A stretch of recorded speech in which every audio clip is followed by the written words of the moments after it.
Bonjour Mathieu, Bonjour. merci de vous prêter au jeu de cette interview pour les trophées en mode digital. Donc, Oui, on va l'envisager à travers quelques petites questions.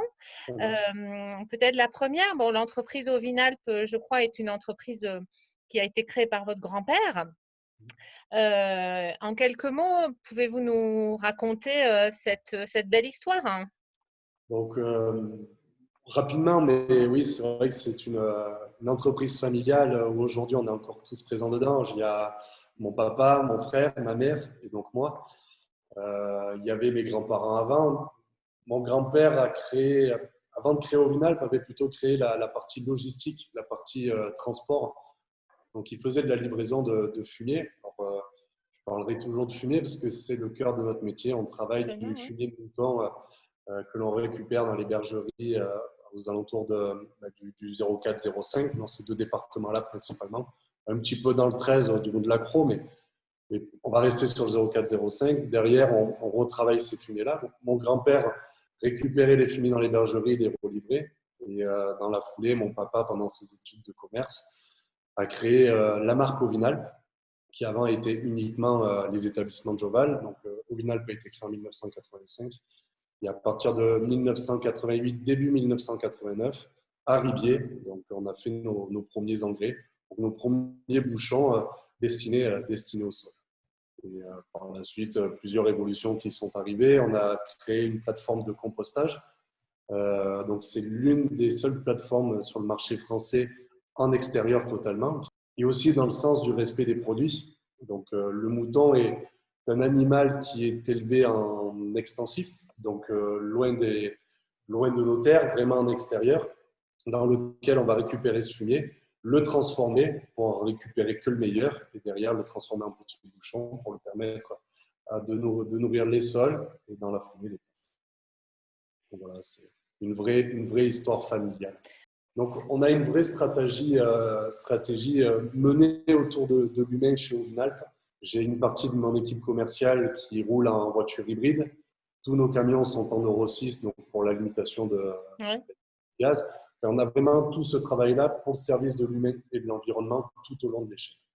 C'est vraiment l'ADN de l'entreprise, hein. Ces Absolument. valeurs environnementales, c'est pas un mythe, c'est vraiment une réflexion réelle que vous menez à chaque niveau de la production. Donc justement, par rapport à cet ADN qui vous permet aussi de chercher des solutions de fertilisation qui soient respectueuses complètement de l'environnement, je crois que ça vous a aussi permis de développer des partenariats prestigieux. Vous avez peut-être vous pouvez nous en dire quelques mots? Ben, alors oui, on a déjà un premier partenariat avec l'abattoir de Sisteron, parce que l'abattoir de Sisteron est le premier abattoir en France, deuxième d'Europe derrière celui qui est en Espagne. La, le gros travail que l'on fait avec Jacques Pédier, qui est le directeur de cet abattoir, c'est ce côté label qui existe sur l'agneau, le label César, donc qui est de suite un cahier des charges mis en place dans les bergeries. Donc nous, on ne va récupérer que le fumier issu de ce label César, donc ce qui nous permet d'avoir une vraie traçabilité de la matière. Donc derrière, pourquoi on met en place ce cahier des charges avec l'abattoir? C'est pour être sûr du produit et surtout derrière qu'on ait cette constante de qualité de produit. Et c'est vrai que par la suite, on s'est rendu compte depuis quasiment 30-40 ans que notre produit avait un vrai effet au terrain. Quand on cherchait des spécificités pour remettre à niveau une plante, aider la vigne à mieux pousser quand on est sur de la vitie ou de l'arbo, notre fumier de mouton, qui ne contient très peu d'azote, de phosphore et de potasse, avait des effets très bénéfiques.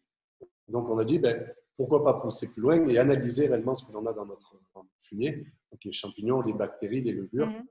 Donc on a créé un partenariat avec le Muséum d'histoire naturelle de Paris, avec le professeur Marc-André Solos, qui est le professeur monde des biotechnologies et surtout des micro-organismes type champignons et bactéries. Et ça nous a permis d'en tirer, d'en découler ce qui existait vraiment dans notre produit, donc des milliers d'espèces, des millions même d'espèces de champignons et de bactéries, décrits sous certaines familles que l'on va dans la foulée, donc sous les 5 ans à venir, les extraire pour pouvoir les réensemencer dans des produits bien spécifiques pour répondre à des attentes plus précises du client final. Donc ça, c'est le travail que l'on mène avec le Muséum, avec le CIRAD et l'IRD aussi à Montpellier, qui sont des instituts de recherche et de développement. Concernant justement votre engagement en faveur de l'environnement, vous l'évoquiez, hein, comment ça se traduit auprès de vos fournisseurs, auprès des personnels qui travaillent au sein de l'activité? Déjà, le premier point, c'est cette économie circulaire. Le fait que le mouton soit en élevage extensif est une vie ben, il se nourrit de ce qu'il trouve dans les prairies, va le déjecter pour renourrir des prairies. En fait, on a voulu rester dans cette image-là. C'est pour ça que quand la maladie de la vache folle est arrivée au début des années 2000, la demande était de travailler dans des circuits fermés et de brûler les matières pour les remettre au terrain. On se serait retrouvé avec des produits uniquement carbonés et des produits qui n'avaient plus réellement d'existence ou d'entité à être positionnés dans un sol. Donc, on a mené cette étude, on a mené ce travail, on a créé cette plateforme de compostage qui aujourd'hui est la plateforme reconnue au niveau européen. C'est-à-dire que si quelqu'un veut faire ce métier de compostage, il doit passer par cette réglementation Covinal mise en place en 2003 et qui nous a permis réellement de travailler dans le sens de cette économie circulaire. On ne récupère pas des déchets que l'on va retraiter, c'est loin de ça, on achète nous réellement une matière première que l'on va revaloriser pour rapporter ça au sol. Donc ça, c'est le premier point environnemental et le vrai premier point avec notre premier fournisseur qui est l'auberger qui nous vend ce fût. D'accord. Bah, écoutez, merci beaucoup. Je ne sais pas si vous avez d'autres points que vous voulez valoriser sur lesquels on n'a pas forcément pu échanger. Non, je pense qu'on s'est tout dit. L'important, c'est pour nous, c'est ce côté famille. On est une entreprise Oui, mais on familiale. le perçoit. Voilà, c'est ça. On travaille de cette manière.